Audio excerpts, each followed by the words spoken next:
Hello, everyone. Thank you for being here today. I'm Amy Kemp, your NC Realtors Property Management Division Liaison. We had over 500 of you registered for today's webinar, so we realized there's a lot of confusion and we're anxious to get that straightened out today.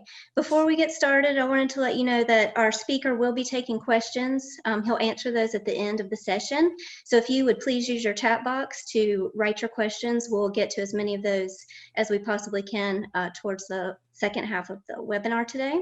And with that, it's my pleasure to introduce Jennifer Stoops, your 2020 PMD Chair for NC Realtors. Thank you, Amy. I'm happy to be here today.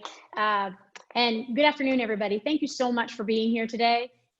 This year, 2020, has been incredibly challenging in so many ways.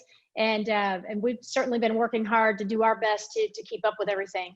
So as you all know, last week, Executive Order 171 was passed as it pertains to the current CDC eviction moratorium.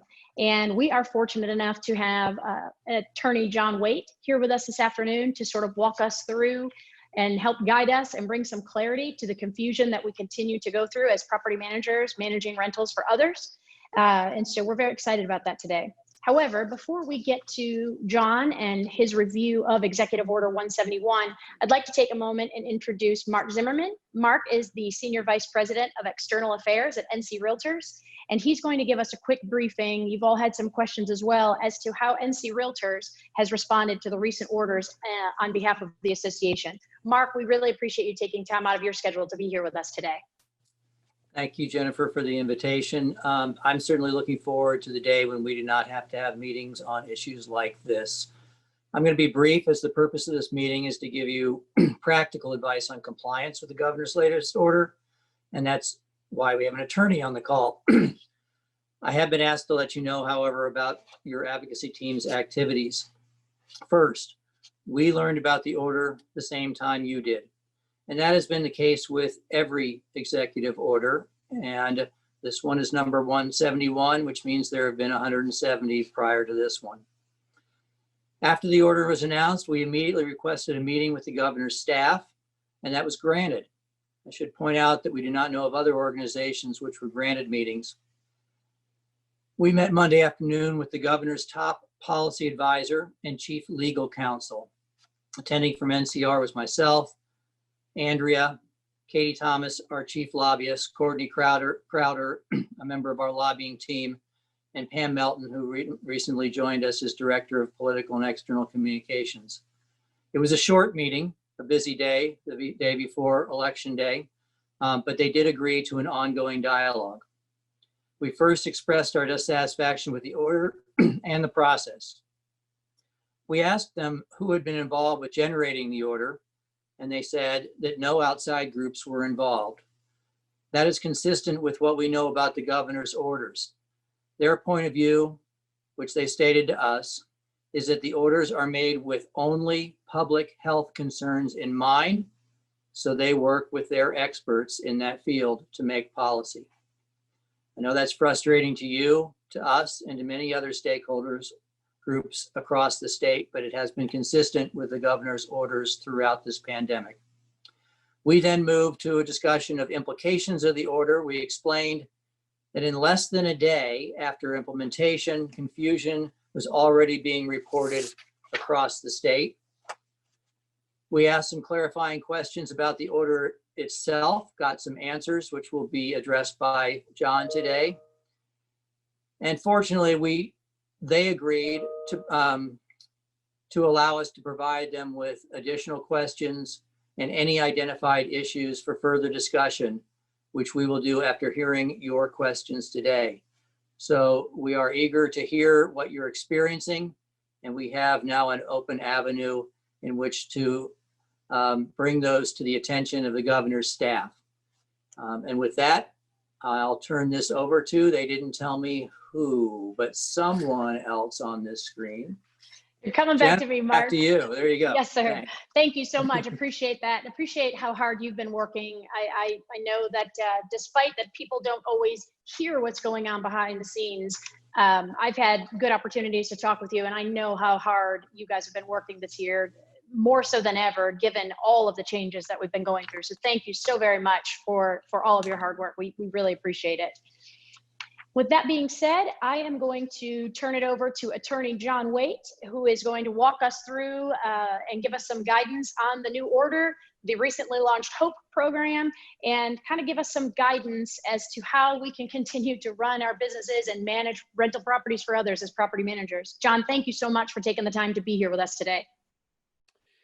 Thank you very much. Appreciate it, Jennifer. Thank you, Mark. And before I get started, I want to echo what Mark said. As soon as this came out, I can tell you that top leadership, legal, everybody jumped on it and began to, the advocacy efforts that they've been on ever since it came out. So it's going to take some time for some of those things to pan out, but I want to assure everybody that that is definitely taking place, and I've been very impressed and proud to be part of that process. The second thing I want to say before I get into anything of substance is that I am sorry you're here. I don't know what else to tell you. I think that we're going to go through all this stuff today, but I empathize with you. But being a landlord myself and an attorney who practices in landlord-tenant work on behalf of other landlords and property owners, this has been a difficult year, difficult time, and hopefully at the end of the day, I'm going to give you some good news that maybe you weren't aware of before. So let's start with the CDC order and what exactly that is, because that's the first thing that really I could go back further to CARES Act and things like that, and we could talk a little bit more about that maybe in the question and answer if people still have questions about those programs. But as far as today and the governor's order last week, it really starts with the CDC order. So the CDC order, to be clear, and there's been a lot of confusion about this, so I'll start with this right up front. The CDC order does not prevent you from filing for an eviction. When the order first came out, it seemed like a tenant could fill out the affirmation, hand it over to the landlord, and it needs to stop the process wherever the process was at. So if it was already in the court system, getting ready to be filed, things like that. I think the CDC order, at least when I read it at first, seemed to be very broad. It seemed to put a stop to any point in the process. However, over the last couple of weeks, the CDC has been having to respond to lawsuits. They've also issued an FAQ where they've been clear that they're not trying to hold up any judicial process. So if you have a non-payment of rent eviction, which is what all these are about, and I'll talk about the other kinds of evictions also, but the CDC order only applies when there is an eviction for non-payment of rent. So if you have a situation that involves, the tenant is otherwise in compliance with the lease, the lease term is not expired yet, things like that. If it's simply a non-payment of rent case, then you can file that case. And we'll get into how Executive Order 171, affects that process. But the CDC order doesn't prevent you from filing the case in the first place. So let's establish that first. Okay. The other thing, so what the CDC order does, if a tenant fills it out, is really prevents the writ of possession at the end of the process. And right now, you can't get a writ of possession prior to December 31st. So beginning January 1st, you can start to get them, but you have to wait for the first court date. After that, I'm not sure if that's a weekend day or not, or some other, well, I guess January 1st would technically be a holiday anyway, ordinarily a court holiday. So whatever the next court business day is after December 31st, then you should be able to get a writ of possession as it is right now. I will tell you right now, stay tuned, because I would expect after the election, regardless of the outcome, that they are going to adjust this CDC order somehow, some way. I just can't imagine it. I can't imagine it staying the way it is. So I don't know what that will look like or how it'll be affected, but all I can tell you is that as of right now, say for instance, you have a judgment for possession that's right now in the courthouse filed, ready to go. Unless it's extended or changed, then you should be able to get a writ of possession after December 31st. So the CDC order if the tenant fills it out and they qualify, which I think if we need to go into more of the details about what qualification looks like, we can do that. Otherwise, what I would say is look at the CDC order itself. They are spelled out, really the declaration form, I think, is probably the simplest place where you'll see what the tenant has to declare in order to afford themselves of that protection. As long as they qualify under those 6 or 7 qualifications, making less than $99,000 a year, that they're going to be homeless, things of that nature. If they attest to all those things and you receive that as the landlord or property manager, then that means you would not get a writ of possession, regardless of where a potential non-payment of rent eviction case may be. Okay, so that's the CDC order. Probably many of you have been having to deal with that for a couple weeks, and so that's why I wasn't planning on going into a lot of detail on that, because executive order changes how the CDC order comes into play with respect to a non-payment of rent eviction. Okay, what the governor ordered last week, what his order says is that you need to file an affidavit with the court stating that you have provided the tenant with a blank copy of the CDC declaration form. And what we have done is created a form that, it's a very simple affidavit form to allow members to be able to make that declaration. So you have to first give the tenant a blank copy of it. However you do that, we're not necessarily specifying how you have to do that. I can tell you for myself in my own practice, what I'm doing is mailing it to the tenant with a tracking number and using that to be able to, if someone were to question it later, to be able to establish that the blank CDC form has actually been sent. Okay. And then you have to fill out an affidavit saying that you've actually sent this blank CDC form to the tenant. Okay. And you have to file that with the court.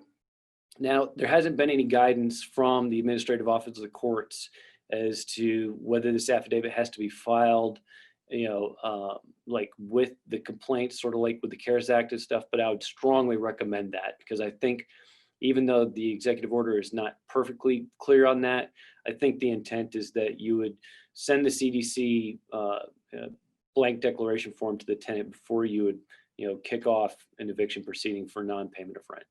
So I would do that first and then file that affidavit at the same time as you file the complaint and get the summons issued and things of that nature.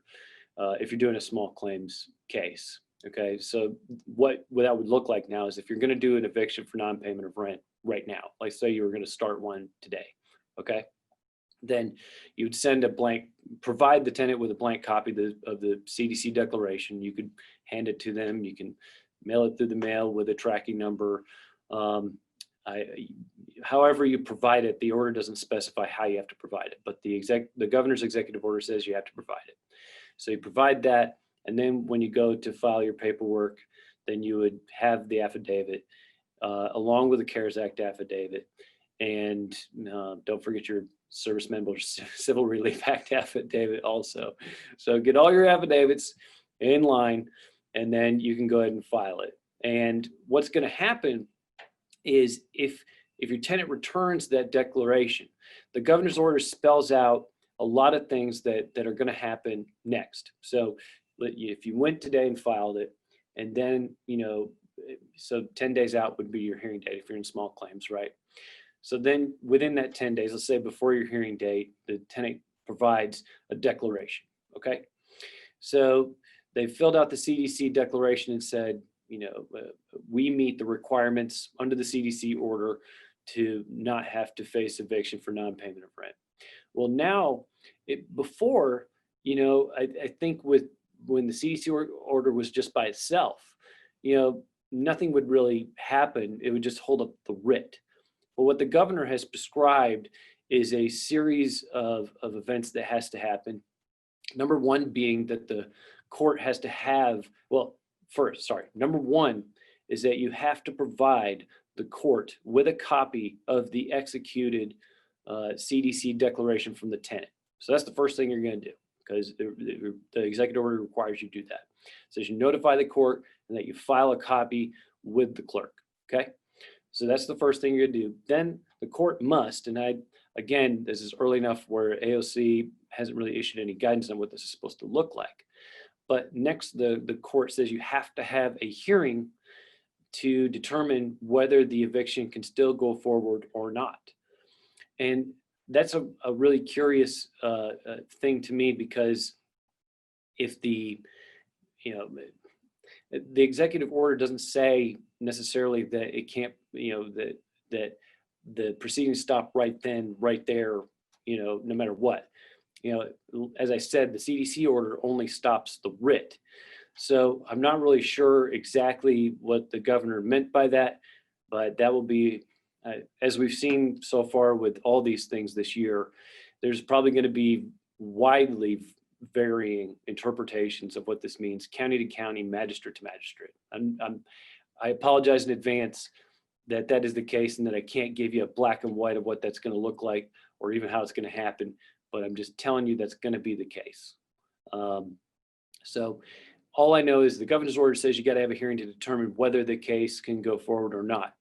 And interestingly, the governor's order makes clear that other grounds for eviction that are not non-payment of rent related, those are not going to be issues that are going to hold up the eviction process under that order. The governor's order really, truly, at bottom, says that you have to provide a blank copy of the CDC order or declaration form, file an affidavit to that effect. And then it goes through the process, of what's going to happen. But as far as like an affirmative action on behalf of the landlord, extra is what you got to do in front of the CDC order. There's not really any added protection on top of that, at least so far as I can see. So it really makes it kind of interesting as far as some of these requirements and the way the executive order reads.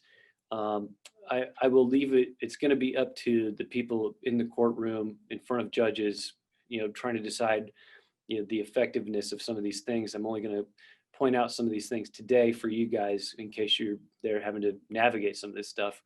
I guess what I would say is that if you go to the courthouse, if you're doing an eviction, make sure you take a copy of the FAQ from the CDC and a copy of the executive order. And, they say what they say. They're black and white. You look at the four corners. So I think that may be able to give you some help, that where hopefully you'll be able to do some of these without the assistance of attorney. But at the end of the day, that may be just what it takes. I don't know what else to tell you. Anyway, so step one, if you get a signed declaration for the tenant, you're going to, first you got to provide it, do the affidavit. Then if you get an executed declaration form, you're going to file at the courthouse. There's going to be a hearing. And then after the hearing, the judge will decide whether the eviction is going to go, continue, like the action is going to continue or whether it's not. And that's pretty much it. I mean, that's pretty much the end road. And if you can get through that process, great. I guess in my mind, I haven't had to actually do a case that involves this yet. I'm getting ready to pretty soon. But in my mind, it would make the most sense to have, if you got to execute a declaration prior to the first hearing date, let's say small claims, you file it, you get the signed declaration for the tenant, you go to the first hearing date, you would have the hearing about whether the eviction continues or not at that first hearing.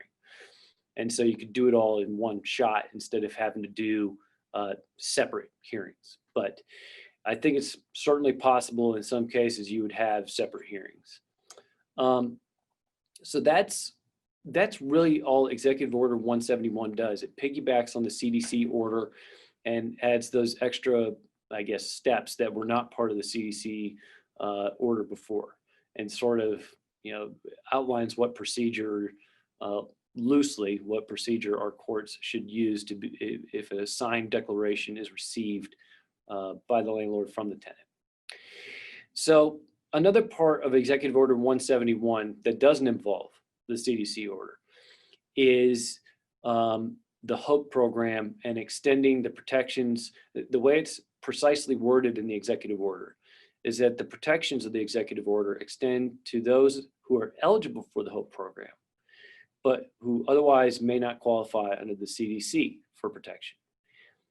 As far as what that means, I can tell you, me personally, I've been struggling with that. What we have heard from the governor's office is that the reason that section was put in Executive Order 171 is because landlords were not agreeing to participate in the HOPE program as much as they wanted.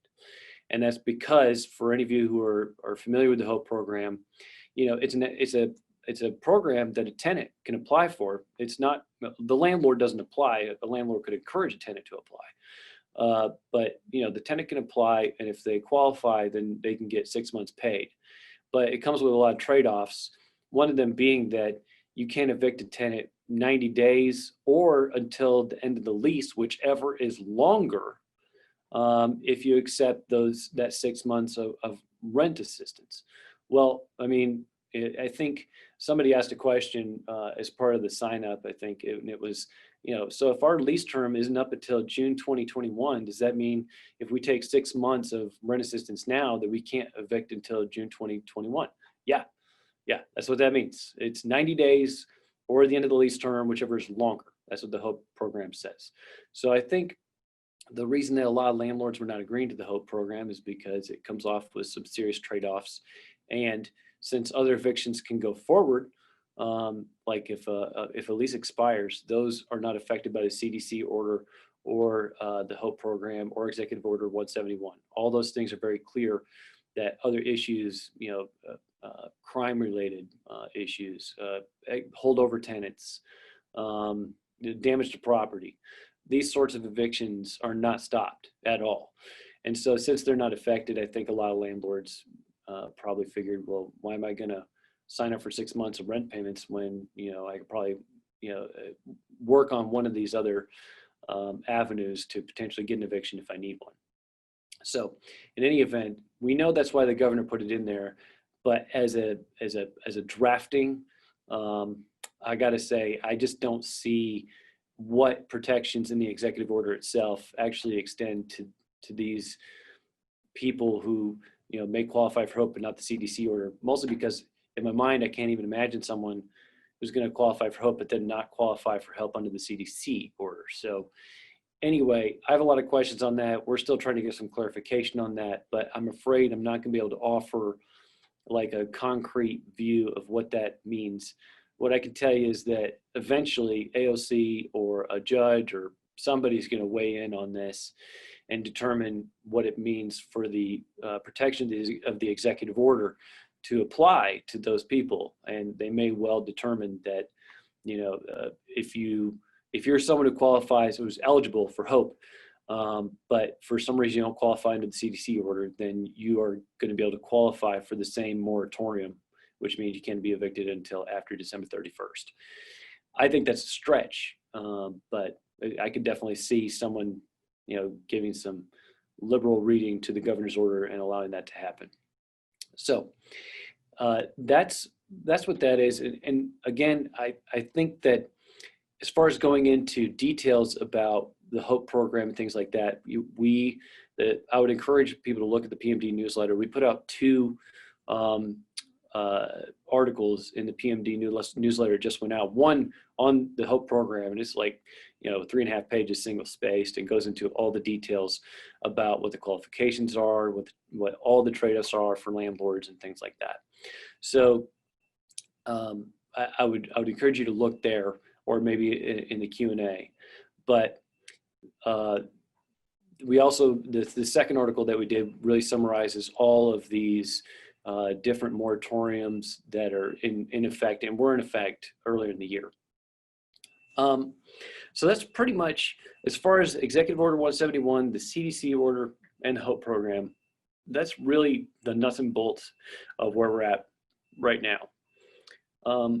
I guess what I'll do now, if I don't have anything else, then we'll go to the Q&A, because I know there's some specifics that people have, and I'll be honest, some of my uhs and ums are because I can see stuff popping up in the chat. So we'll go ahead and get started with people's specific questions.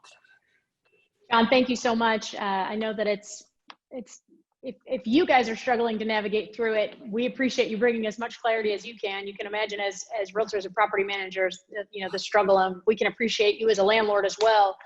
You can see it from both sides, and that's very helpful to us. So without further ado, some of you had pre-submitted some questions, and some of those had been covered in the information that John just shared.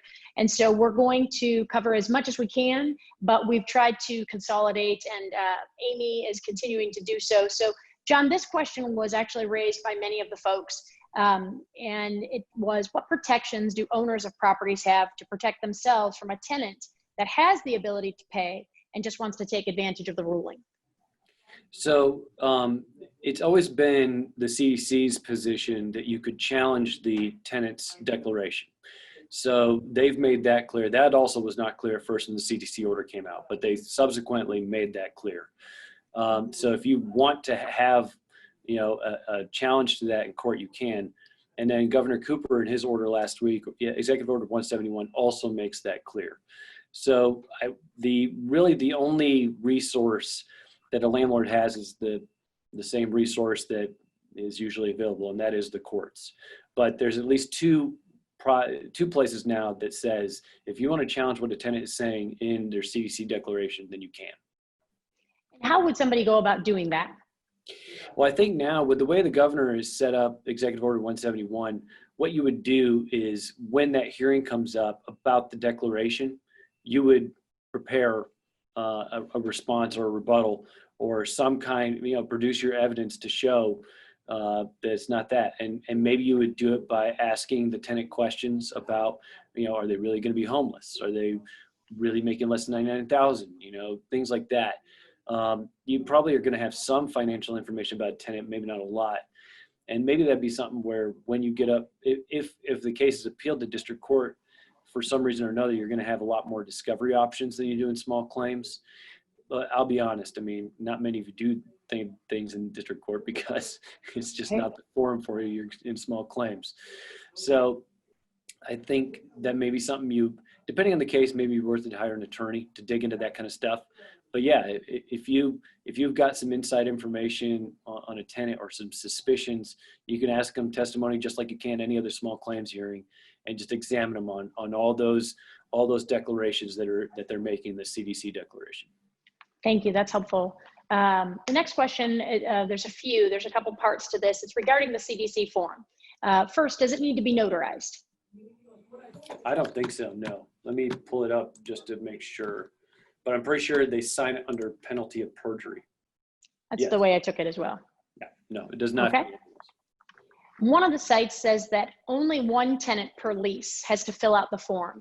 And another site says that every tenant on the lease has to complete the form. Do you know which that is? So when the CDC order originally required all the tenants to sign it, but Governor Cooper in his order says now only one tenant has to sign it. So I guess you go with Governor Cooper's order. I would assume until a court says Governor Cooper's order is invalid, then you got to assume it's valid. So I would say it's only one tenant that needs to sign to avail the entire household of the protections of the CDC order. And the next one regarding this is, what burden, if any, is put on the tenant to provide us with information and back up that they have been denied, and any other requirements that they have to meet prior to signing the CDC form? I don't, as far as backing it up, they're not required to provide documentation other than the CDC declaration. But that said, when you get into court, especially if you're in district court for one reason or another, let's say it's your own property, you know, that'll make it a little bit easier. If you're in court, it's your own property, and you want to do discovery on, you know, their tax returns and things like that, for them to show that paperwork, you can get it with discovery procedures in district court. The next question, is there a specific notice or demand required under CDC or Order 171? For example, 10 days, 30 days notice prior to filing for an eviction? No. You just have to provide the tenant with a blank copy of the CDC declaration. Okay. Is there something in place for owners to be able to recoup their losses while a tenant is living rent-free? They still have their taxes, their mortgages, of course, maintenance costs. Is there anything available at this point in time, any grants or anything that you're aware of available to homeowners? So the CARES Act had a forbearance. They did. And if owners haven't done that already, they may want to strongly think about it, because while that could definitely be extended, right now the deadline is December 31st.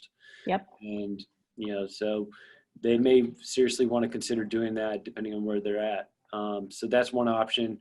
And, if it's truly a money issue, then they may want to consider the HOPE program, even though it comes with certain limitations.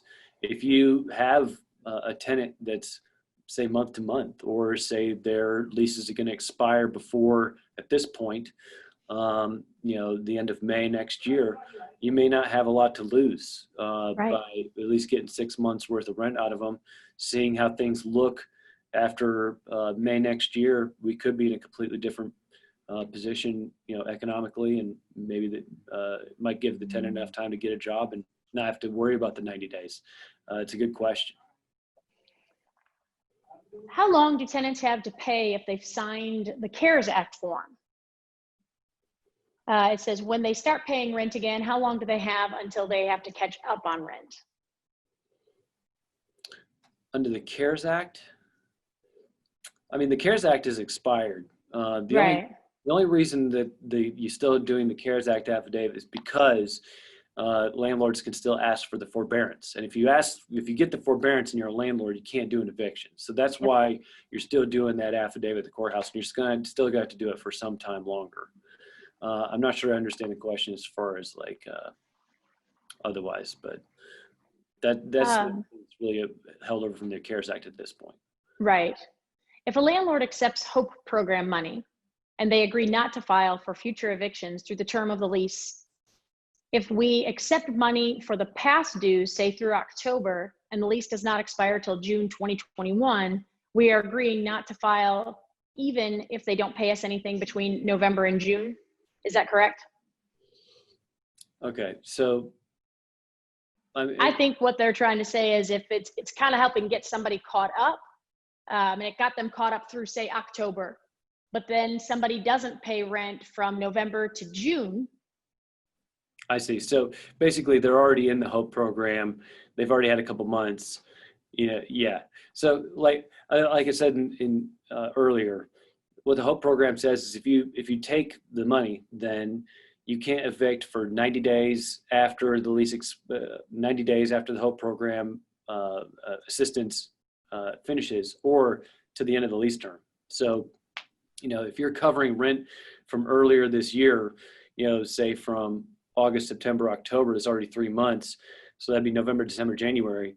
Then yeah, if you don't get any rent between February and June, you can't evict until June, at the end of June, because it's whichever's longer.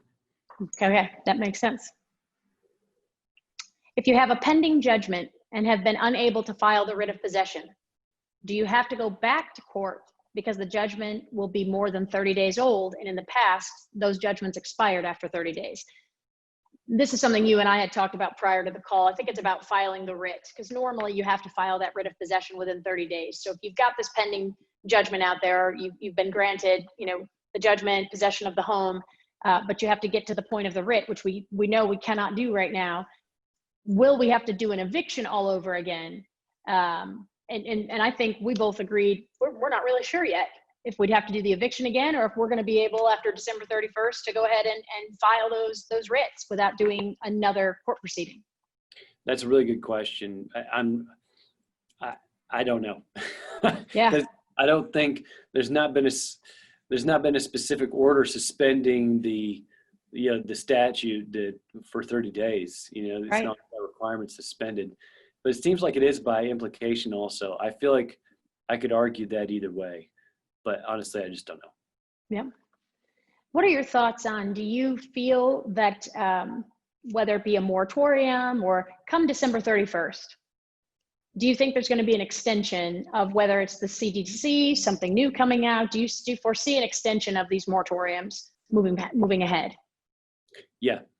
I mean, it's been that way ever since the beginning of the pandemic. If you recall, the first orders that came out back in March were only effective like through Easter. And for those of you on the call who don't know, I'm the mayor of Clemens. And so I actually did one of the first, stay-at-home orders in the state. And people were freaking out because my first stay-at-home order, did go past Easter, and everyone was going nuts. And, it turned out the governor started to act after that. But, it's just been a constant, drip. And I think it's really just been kind of a reaction to figuring things out as we go. And, for me, it was one of those things where I called our local hospitals and asked them, are you ready to go? Do you have enough equipment, to handle this if it comes here? And their answer was a very optimistic no. Like, we're going to put a brave face on this, but if you can give us a little bit of time, we'd really appreciate it. So, I didn't end up extending my own order because the governor really started intervening at that time. But, at first there was nothing in place, and it looked like this tidal wave coming, and really needed a way to try and stem the tide to make sure that hospitals were not overrun. Anyway, all that is to say is that it's been that way all year. And now whenever these things come out, we wait, and it's usually a week or two before the deadline comes up, and then it gets extended or changed or whatever. Yeah, right now there's no, we have this cliff on December 31st of all these potential writs, all these late payees, all these homeowners that, have potentially not been able to collect rent. And there's no real end in sight for a program, whether it be for owners or tenants. So I tend to feel the same way. The likelihood of us, all just jumping off this cliff on December 31st is pretty slim. I suspect we're going to see something of an extension until we get to a point where there's something in place to help on both sides of that coin. I am very hopeful that regardless of who wins this election, that there will be some assistance for landlords some way, somehow, with either the next round of stimulus, which they've said they're going to do, right, or, if it's either administration taking over, that whoever inherits this CDC order will make some kind of agreement, some kind of relief for landlords, because right now there's just not much. Right, I agree. Somebody's question was, how do we proceed with lease violations not related to non-payment non-payment of rent, like property damages? I'm assuming that maybe they're in regards to potentially filing an eviction. I'm assuming that we can do that as we normally would at this point in time. And do we have to give, I'm assuming if it's not related to non-payment of rent, we are not required to give the CDC form. No, you are. You still are. Yeah. Even if it's an eviction for a reason that's not non-payment of rent, you're still going to provide a blank CDC declaration form. Okay. All evictions. Yep. And it's going to be all evictions. You still got to file the affidavit. You still got to have the hearing in the courthouse to, make sure that it can go forward. Everything is the same as far as the kind of paperwork you're going to file. Okay. If you buy a house in foreclosure, can the people living in the house that is foreclosed on be evicted? So interestingly, the CDC order is clear that foreclosures are not covered. So my understanding is that if it's a foreclosure and you're evicting a former owner, you're going to go into Chapter 45. So there's an eviction process in Chapter 45, not 42. And I don't think that would be affected, but listen, it may well be the clerk, if they got a CDC declaration from an owner in a house that was foreclosed on, who knows what they would do with it. So anyway, that is my humble opinion. How does the order apply to leases being transferred in the sale of a property that are currently on a month-to-month basis? I'd imagine you'd have to operate the same and honor the terms of the lease and file the protocol that we would if we had already had the tenant on our own, correct? Oh, yeah. Okay. It's the same as any other transfer of a lease. You step in the shoes of the prior owner, because a lease is technically a property interest, so right. You inherit whatever the encumbrance on the property is when you buy property. at least being one of those. But in the month-to-month scenario, you can give notice, and that eviction should be able to go through, since it's not related to non-payment of rent. They're just a holdover. Right. Notice. Okay. Can I file for lease holdover when the lease is expired to get a writ and later file in small claims for the past due rent that was owed? Yeah, I mean, I think you could put it all as one action too, but yeah, I think that'd be permissible with a holdover situation. This is an interesting question. You since you do some of this, you may or may not know, but somebody said, do we have any idea how many people are even being evicted around our state? That is an interesting question. I don't have a pulse on it. What I can tell you is it doesn't seem like there's been an avalanche, which some people feared that there would be. And it's interesting that there's not an avalanche because, obviously for a lot of tenants, this is a difficult economic time. It really is. So I find that to be very interesting. So it doesn't seem that there's been an avalanche, or at least I've not heard of one. And I don't know, this is a group of property managers, so I'm sure we could get a pretty good cross section across the state. But I can tell you, as far as my circles locally, things have been okay, not good, but okay. Yeah. At our firm, I feel the same way. We haven't had very many. We had filed some at one point in time per the request of the homeowner, but they were not related to non-payment. They were for holdovers for reasons where, the owner needed to gain the property back for themselves. But overall, as long as we've been communicating with tenants, we have a few, there's no question. I'm sure everybody has encountered at least a few that, are taking advantage of the current situation. But for the most part, I don't think they want to have the negative impact somewhere down the road as well. So we have found that as long as we're communicating with our tenants, we've been working out some, payment arrangements, which we don't normally do under normal circumstances, but obviously none of us are dealing with, normal circumstances at this point in time. And there's no way of knowing when normal is ever going to happen, in the near future. So the next question was, and I think Mark kind of touched on this a little bit as well, what basis did the governor use to make this decision with Executive Order 171? He's using the same basis he's used in all his executive orders, and that's, essentially his state of emergency powers. Someone here says, when we tried using holdover tenant status, there were advocates who talked to them into appealing and using COVID as their excuse. What are the potential options in cases like those? That is the challenge, because I've heard from some attorneys that there are court advocates, there are attorneys that work, through the courts that are very much doing this when there maybe this wasn't filed for non-payment, but in order to avoid the eviction, they're guiding them into the direction of using COVID and the crisis as their excuse. So what would any options potentially be in those cases? I don't know. I agree. I mean, it's. I could tell you what I've done is just stuck to my guns and said, sorry, they're a holdover, and none of these things apply to a holdover tenant. Sorry, you got to go find another place to live. I've not had an issue with that in front of any judge that I've been in front of yet, but I could definitely see some other judges where that would be compelling. And yeah, it's gamesmanship, but it's court. So they have. Right. I agree. This question is, can a tenant request their deposit go towards covering their rent? And if so, what recourse would a landlord have regarding any damages? To me, just as a property manager myself, you can always ask the homeowner. If a tenant makes that request and the owner is desperate for some money, they may agree to that. But you don't have a lot of recourse, in the event that there's damages when they move out, other than potentially suing them for it. Would that be your understanding of it as well?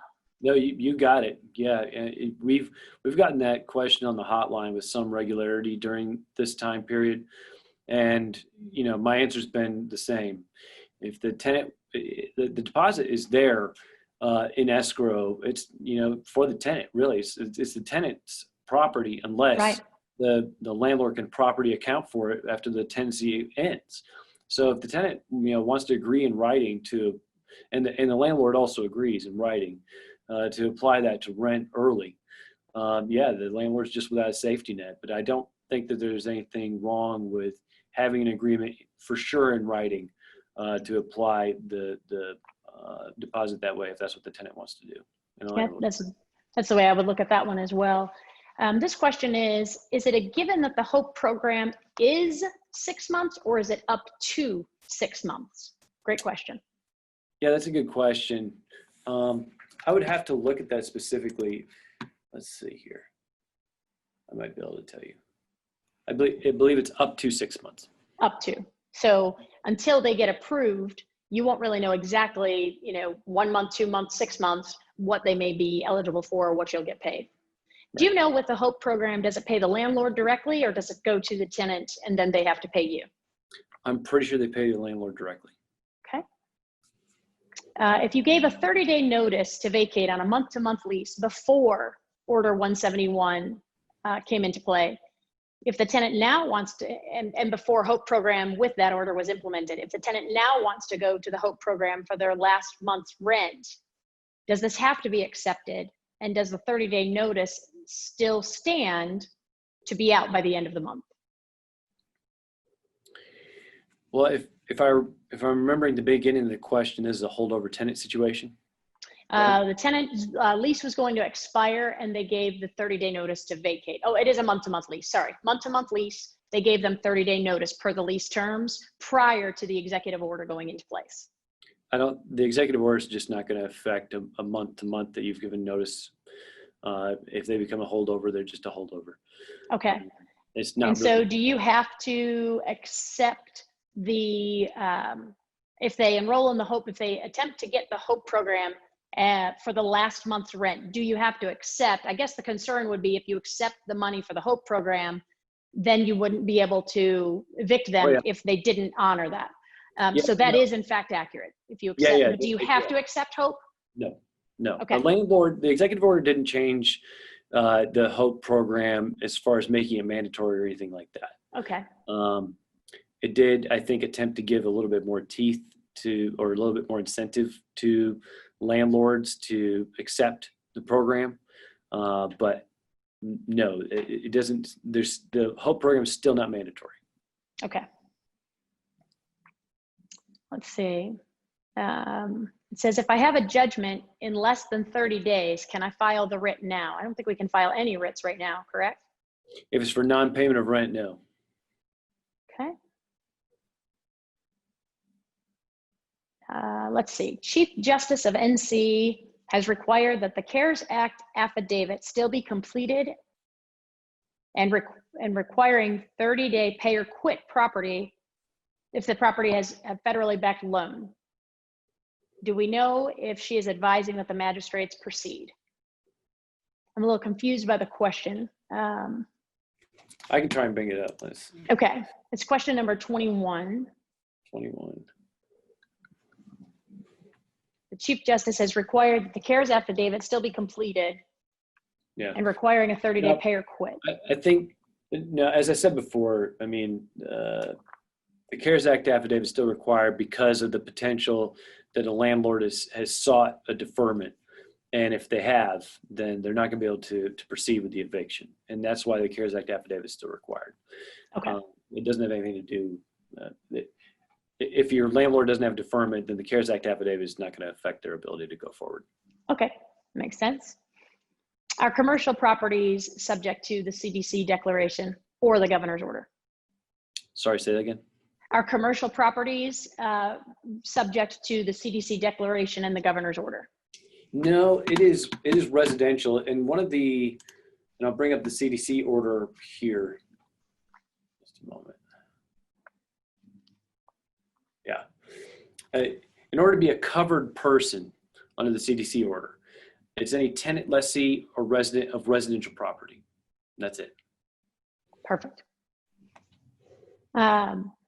This question is, can I just terminate a lease and not bother with an eviction? I would assume that if the lease is going to be either month to month or is getting ready to expire, you can give notice of non-renewal. But I'm guessing unless the tenant agrees, if there's still a term left on the lease, you can't just terminate a lease.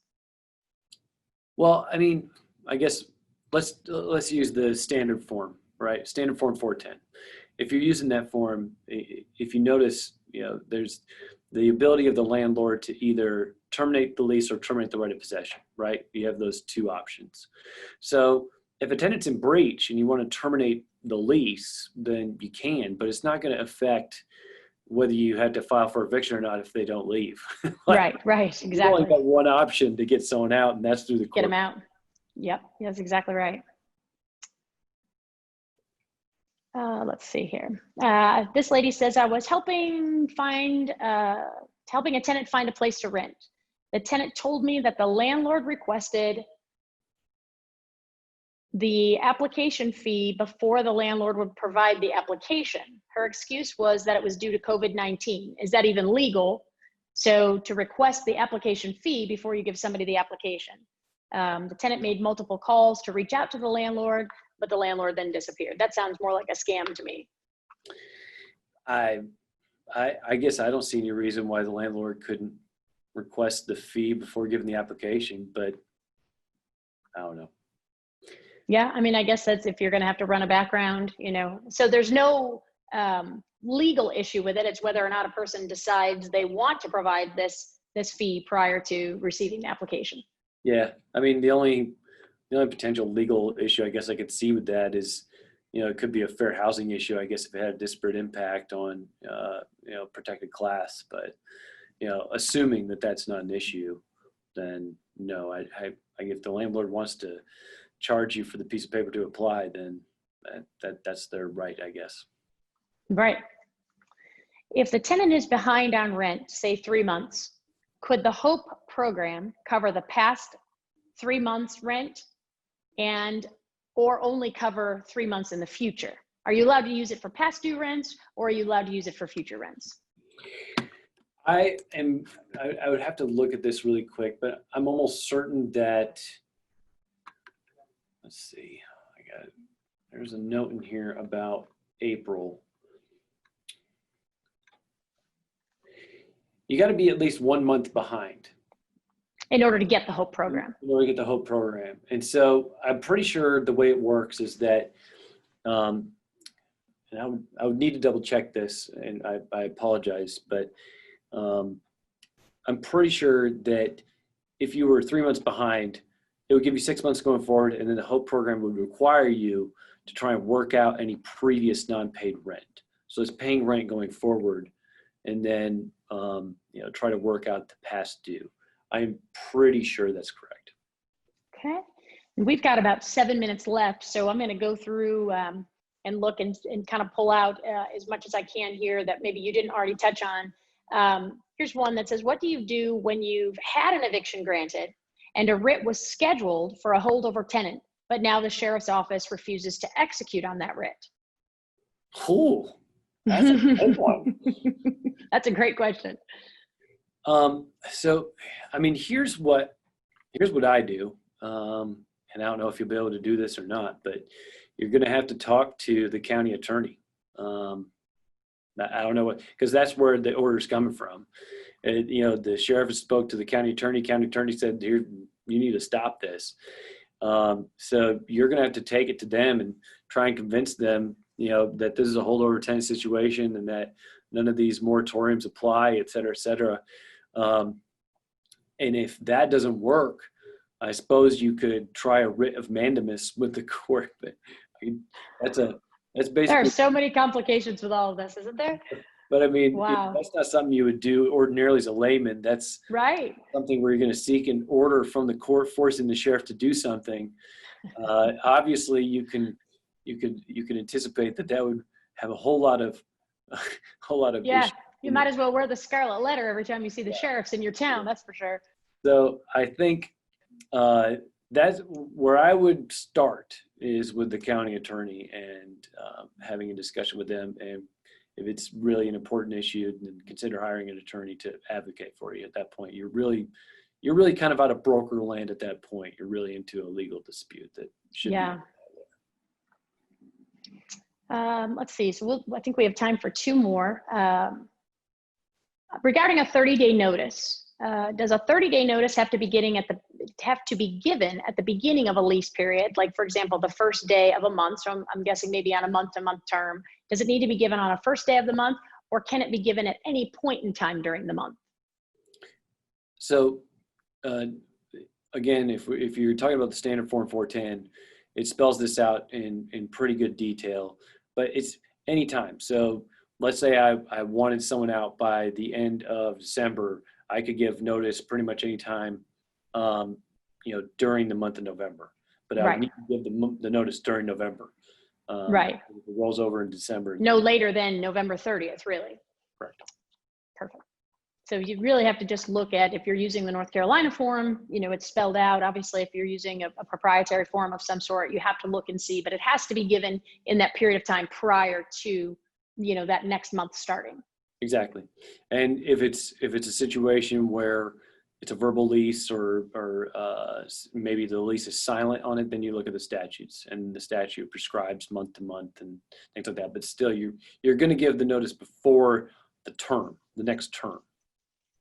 Perfect. And it's done in terms. Okay. And last question, and you may or may not know the answer to this, but do you have any idea how long that it takes for a tenant to find out if they've been approved for the HOPE program? I don't. I would imagine it's a relatively short turnaround, but I do not know how long it takes exactly. I have not encountered it yet myself, so I'm not terribly familiar with it yet either. I imagine there's probably information as property managers that we could call and ask questions like that to them, and they might be able to help us out with that as well. There could be some FAQs somewhere that I'd recommend, maybe take a look and see, and they could probably give us a better indication. But I would agree. I would imagine it would be in somewhat short order. Yeah. John, are there any questions that you could think of, or anything else based on, kind of what you've seen as the dialogue has gone on today, that we didn't touch upon as parting words, for everybody prior to us ending today? Yeah, just be careful. I mean, the penalties for violating a lot of this stuff is stiff. So be careful. The legal hotline is always here for Realtor members. If we didn't get to your question today, feel free to call the hotline. I'm actually going to hop off this and get on the hotline the rest of the afternoon. So yeah, it'll probably be quite busy. When in doubt, call the hotline. Not that I want to be inundated, but anyway, I'm going to be there anyway. I might as well have some job security, I guess. So anyway, feel free to call the hotline if we didn't get to your question, or if you have something that's really super specific for us to walk through. And if you have a question on how to file or move or proceed, then yeah, we can definitely walk you through it on the hotline and spend a little bit more time doing research if we need to get you pointed in the right direction. We appreciate that. When in doubt, call the hotline. Our firm has adopted the policy right now, especially, just trying to navigate through what has been going on. If we feel the need to move forward with evictions, we've been utilizing attorneys to help us do so, for our protection, for the landlord's protection. We don't want to do any missteps that cause harm to the landlord.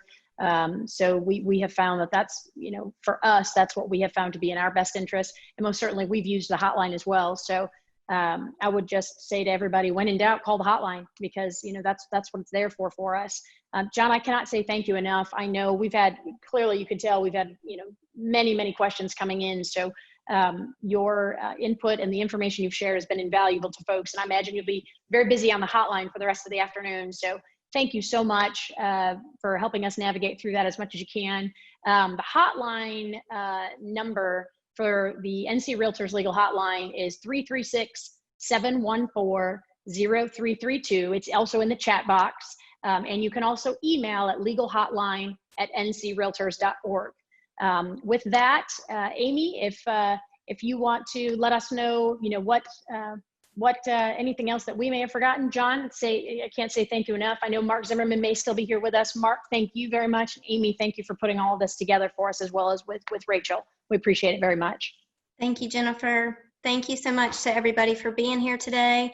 Thank you, John and Mark, for your valuable information, and Jennifer for moderating and getting through all those questions. That was a ton of information. So, and I also want to thank my colleague, Rachel Branson, for putting this together, all the logistics that go into having a webinar. It's a tremendous amount. So thank you, Rachel, and thanks for calling through those questions as well. Just a reminder to use the legal hotline. You pay for it as a member benefit, so use that.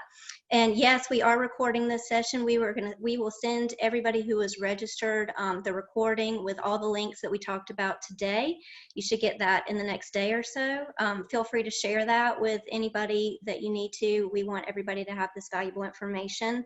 And some of you have already been emailing me. If you want information on PMD membership, my email is akemp@ncrealtors.org. I hope you all have a great afternoon. Thanks so much for being here. Take care.